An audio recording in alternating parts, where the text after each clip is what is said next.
Over the past year, the coronavirus pandemic has upended the lives of hundreds of thousands of Staten Islanders, with members of the arts, culture, and dining communities among those hardest hit. Welcome to the Staten Island Advances from the Scene, a podcast bringing you an inside look at the biggest stories on Staten Island with the reporters who cover them. I'm your host, Erik Bascome, and this week I'm joined by reporter Victoria Priola to discuss the devastating impact that the coronavirus pandemic has had on local artists, musicians, and restaurateurs.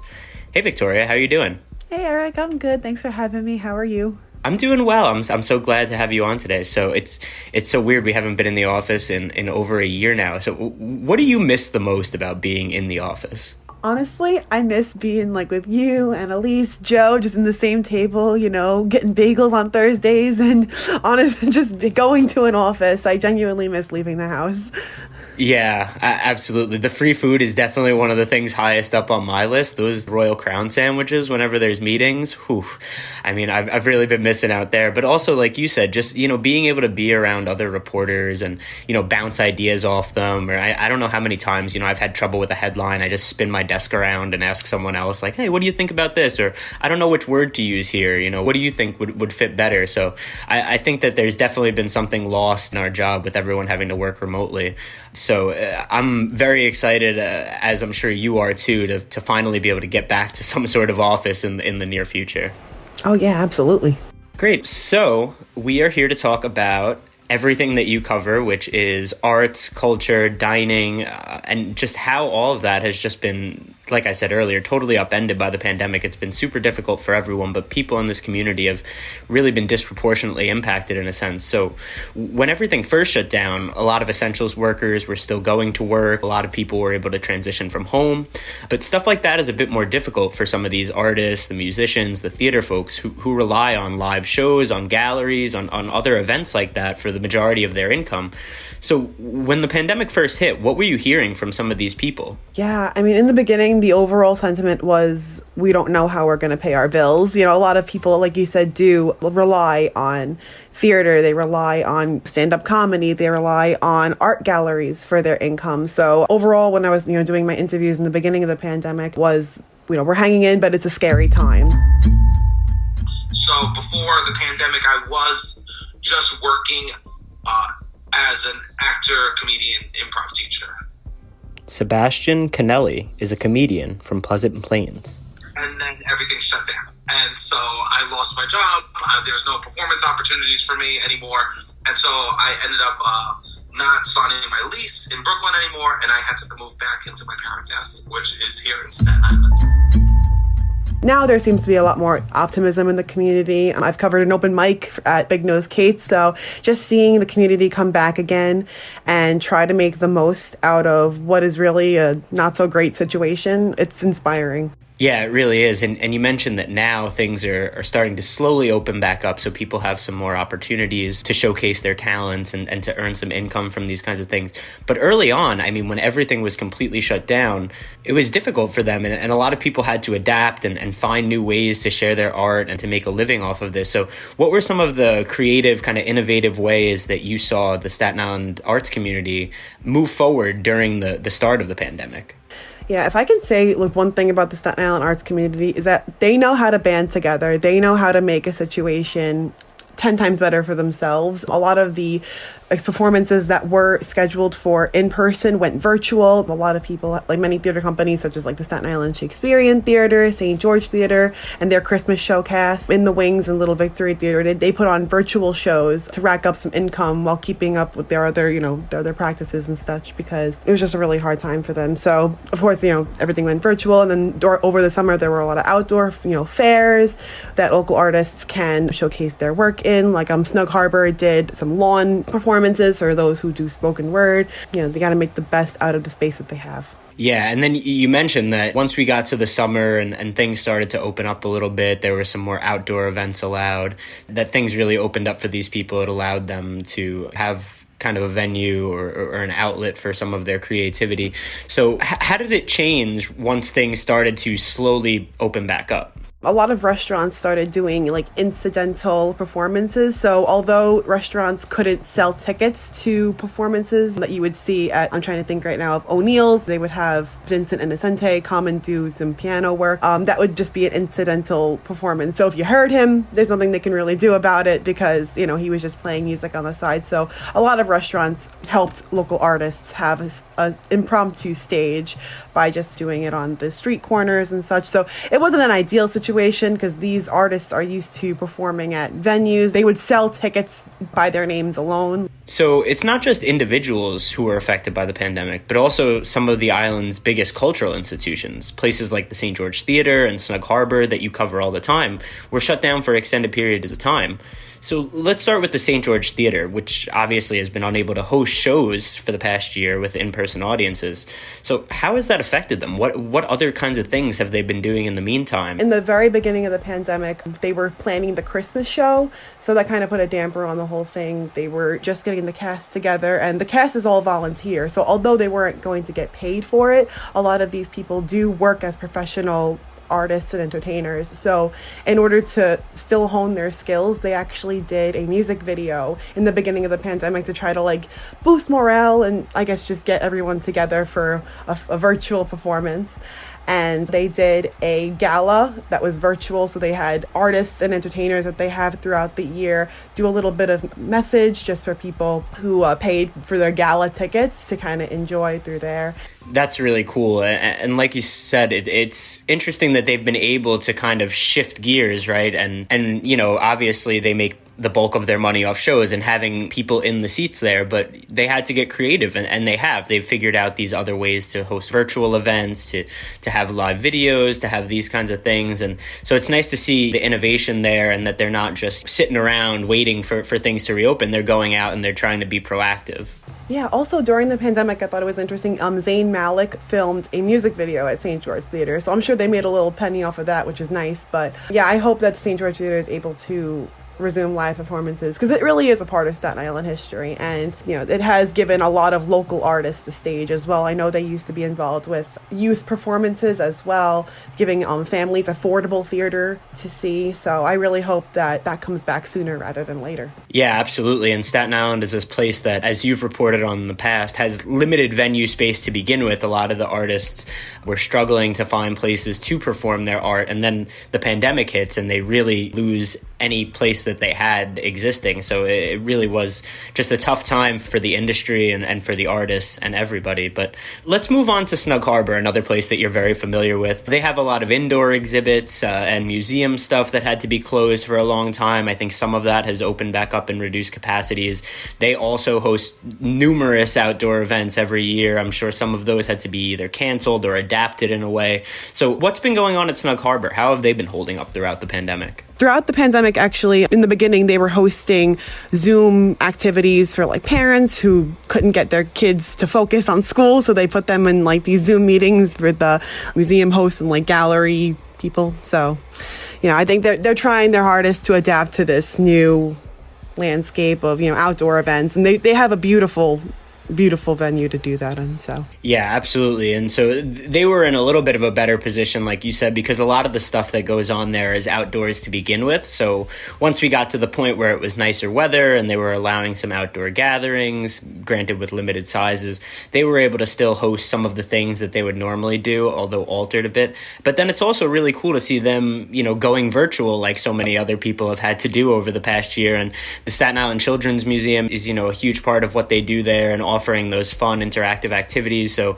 obviously it was a little different, but I know that they were still able to offer some sort of programming to these kids, and that was really invaluable for the community in my mind.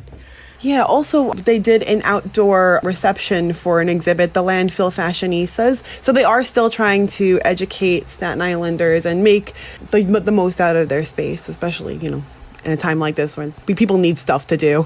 Yeah, well, that actually transitions very well into my next question of people needing stuff to do. So one of the things that you've been handling for a long time for us is the Weekend Roundup, Weekend Alert. It kind of details all the different events going on around the borough in the upcoming weekend, letting people know, you know, are you looking for something to do? There's this, there's this, there's this.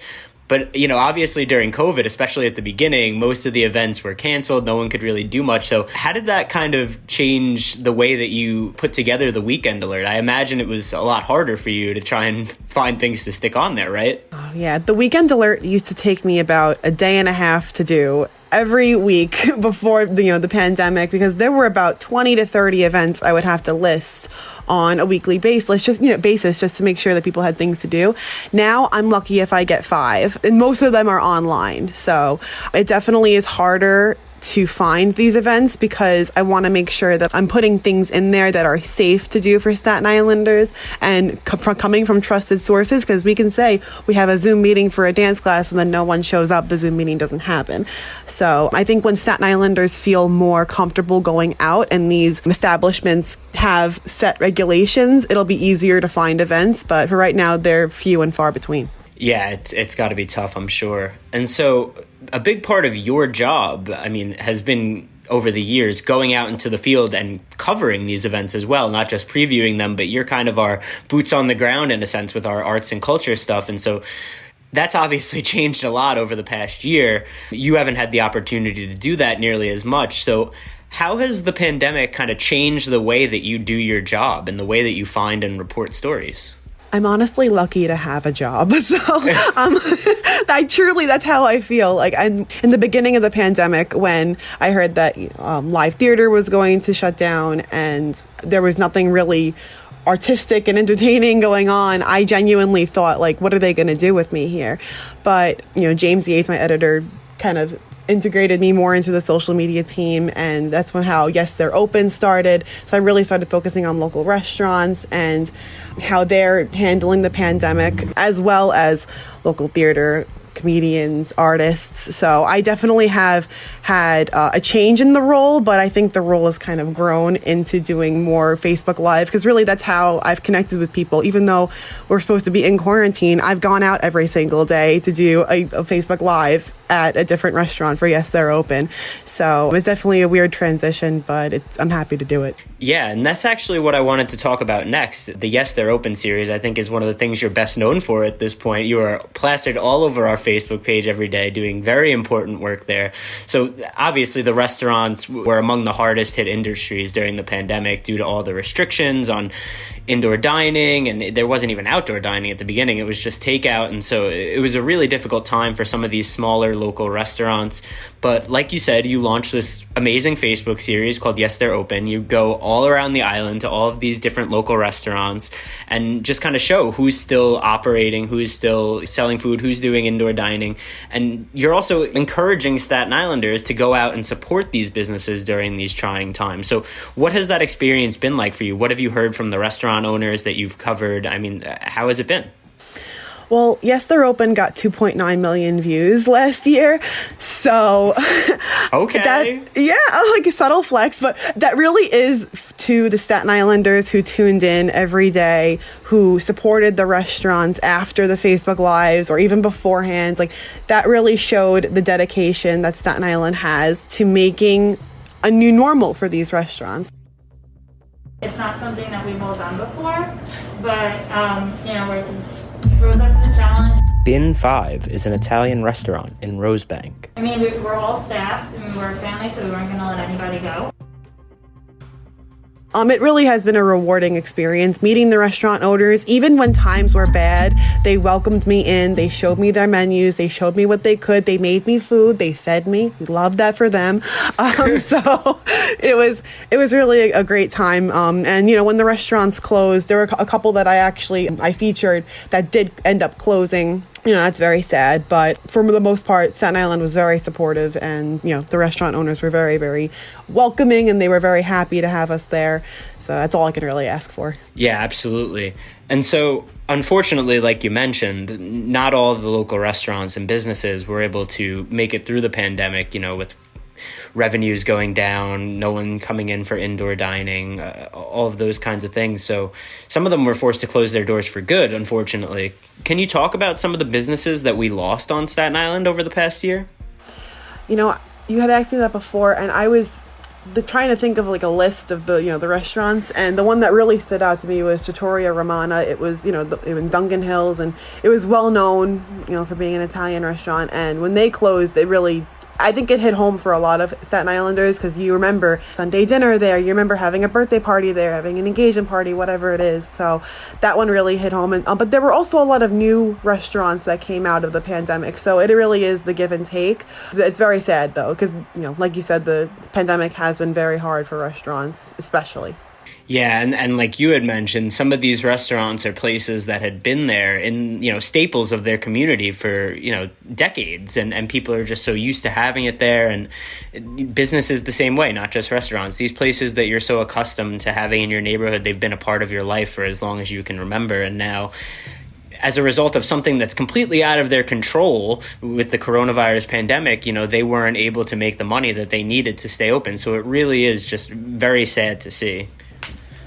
Yeah, and especially with that restaurant, Trattoria Romana had just redone their outdoor dining area. And you can see, like, from the customers that I spoke to when I did my Facebook Live, they felt like they were, like, really in Italy, because they had a garden there, and it was, like, white picket fences and stuff. Like, it really was a very nice outdoor dining area. So I'm hoping that whatever does replace that area ends up living up to the, filling the shoes well, I should say. Yeah, absolutely.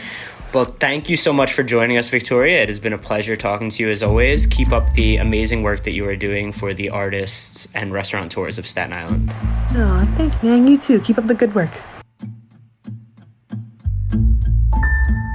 Did you know, in 1918, Wagner College moved from Rochester, New York to Grimes Hill on Staten Island? The first enrolled class featured just one professor and 16 students. Thank you for listening to the Staten Island Advances from the Scene. If you like what you've heard, please make sure to rate and subscribe wherever you get your podcasts, and visit silive.com for the latest on all these stories and more. Thank you for supporting local journalism.